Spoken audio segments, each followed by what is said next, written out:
Okay, the conclusion of your philosophy paper is going to assess the argument for logical validity, for soundness.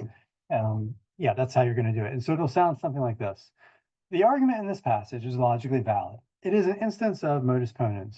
However, it is probably not sound because there is weighty, if not decisive, evidence against premise two. As explained in objection one, only a small percentage of dogs have ever meowed.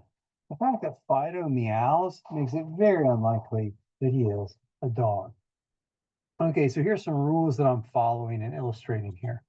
First of all, Rule 19, directly and correctly discuss the validity and soundness of the argument as you formalized it. Now, review the PowerPoints and the lectures from the beginning of this course to really understand validity and soundness in more detail and how to evaluate arguments. But let me just review some basics here, which people constantly forget and get wrong. So remember, individual statements, that is, premises and conclusions, are not valid or invalid or sound or unsound. Only arguments, sets of statements, and inferential relationships can be evaluated for validity and soundness. Individual statements can be true or false. They can be justified or unjustified, likely or unlikely, but they can't be valid. They can't be sound. They can't be invalid. They can't be unsound. Remember, validity means this. It means if the premises are true, and they might not actually be true, but if they were true, they would necessitate the truth of the conclusion. And soundness means an argument is valid, and furthermore, all the premises are actually true. Now, you can say, if you want, then an argument is, well, probably sound. And by which you mean this, the argument's valid and all the premises are at least probably true, although there may be some uncertainty about some of them. Okay, so these are possible ways of assessing validity and soundness. More on that in other lectures. Rule 20, if you conclude that the argument is valid, but that it is not sound, what you're saying there is that at least one of the premises is false. And so I need you to say which premise or premises are false and which of your objections proved or showed that that premise is false. So here's an example. You might say this, the argument in this passage is logically valid. This is exactly what I said before. That's what I did.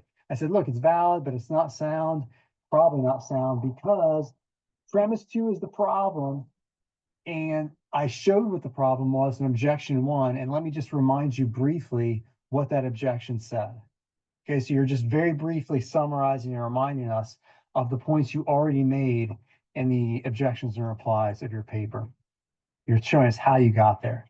Now, if you want to conclude that the argument is sound, it's valid, and all the premises are true, well, you need to remind me why all the objections failed, how the replies managed to overcome those, the weightiest objections. So here's how that might go. Although some may object to premise two, that no dogs can meow, what am I doing there? I'm bringing up the weighty objections, but then I tell you why it failed. Reply two correctly pointed out that dogs with weird owners, like Fido has, frequently cope with the stress by meowing. So the best evidence supports the premises of the argument. All right, so you show me how it is that your replies nullified, neutralized the objections. All right, those are your basic points about objections and replies. Now, let me just say a few things about style. I'm going to be quick about these. Do not waste my life with trash filler sentences. Don't say, well, this is a hotly debated issue. Duh, that's why I'm in this class. Or since the dawn of time, mankind debated this. You don't know anything about the dawn of time, and I don't care about that statement. So just stop wasting my life. 23, do not use contractions. In other words, don't say don't. Don't is a contraction. It takes two words and it packs them together with an apostrophe. Don't do it. Also, don't use the first person. Don't say, well, I think such and such. Make it all impersonal, third person. Yes, you can do it. You're an intelligent person. 24, in actual writing, what you do is the first time you mention someone's name, you use their first name and last name. And then in all subsequent usages, you use their last name only. So the first time you mention John Locke, you're going to say John Locke. After that, you're only going to say Locke. Don't say John, and don't say John Locke. Just say Locke and spell their names right. You can do it. 25. Use the present tense, not the past tense, to talk about the passage under consideration.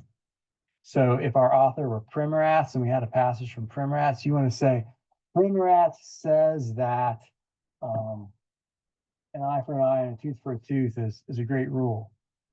You don't want to say Primoratz said that. That's just basic English writing stuff. So follow those rules. I know you'll do great. I mean, I'm very hopeful you'll do well. You'll do much better if you pay attention to my rules.